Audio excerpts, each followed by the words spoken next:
pagkikipagkita ng Santo Papa sa mga kabataan sa UST, ilang mensahe ang kanyang iniwan. Kabilang na riyan ang payo niyang matuto ang kabataang umiyak para sa kanilang kapwa at maging bukas sa pagtulong sa iba. Nakatutok si Sandra Aguinaldo.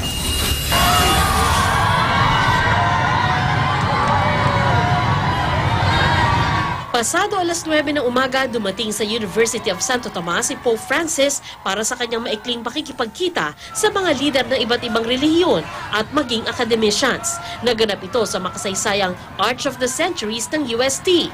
Ang pagtatagpo ng mga religious leaders sumisimbolo sa isinusulong ni Pope Francis na magandang samahan ng mga magkakaiba ang pananampalataya.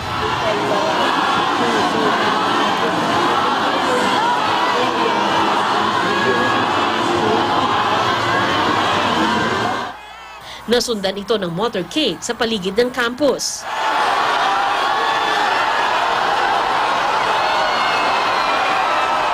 Dito, ilang bata ang iniabot sa Santo Papa para basbasan.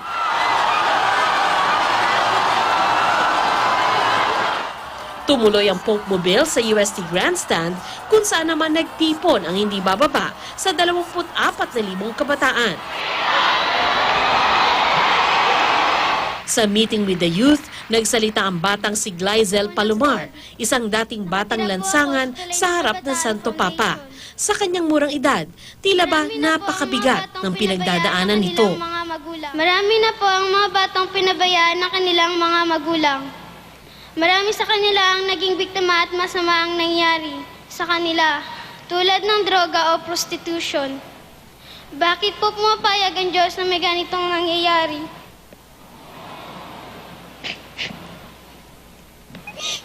Kahit walang kasalanan ang mga bata. At bakit kaunti lang ang mga taong tumutulong sa amin? Matapos magsalita, pinalapit siya ng Santo Papa kasama ang isa pang dating batang lansangan na si Junchura. At mahigpit silang yumakap kay Pope Francis.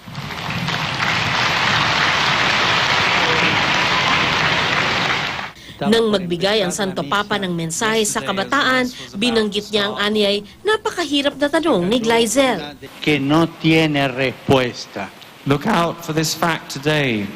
She, Gaziel, is the only one who has put a question for which there is no answer.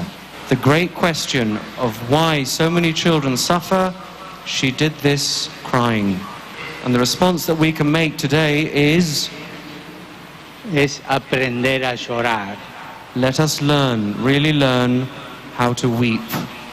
Payo niya sa mga kabataan, matutong umiyak para sa kanilang kapwa. Turo rin ng Santo Papa sa mga kabataan, maging bukas sa tulong ng iba. Aprender a mendigar. To learn how to beg. To learn how to receive with humility. To learn to be evangelized by the poor. Nagpahatid din ng pakikiramay ang Santo Papa sa kababayan nating binawian ng buhay matapos ang misa sa Tacloban City kahapon. Pinangunahan din niya ang pagdarasal para kay Cristel at kanyang naiwang magulang. Nagsalita rin sa harap ng Papa si Ricky Bacolor, isang volunteer sa mga nasalanta ng bagyong Yolanda, at Leandro Santos, civil law student ng UST.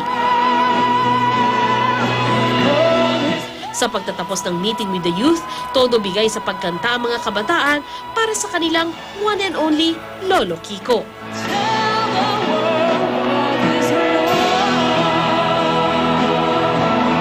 Sandra Aguinaldo, Nakatutok, 24 Oras.